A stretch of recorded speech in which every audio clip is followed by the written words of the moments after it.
So, ito sila ma'am. Sabi ko, pati kay Pastor Kibuloy, alam mo si Pastor Kibuloy, sinabihan ko si former President Rudy Duterte, sabi ko, kinulong, sinabotahe, baliktarin man siya, gusto mong bayaran, kaibigan mo pa rin, hindi ka iniwan.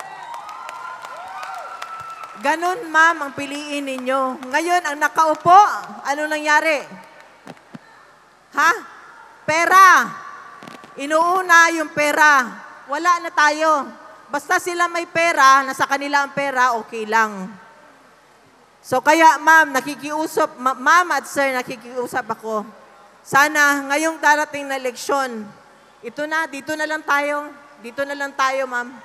Dito na lang tayo, sir. Salamat, sir. Salamat, sir.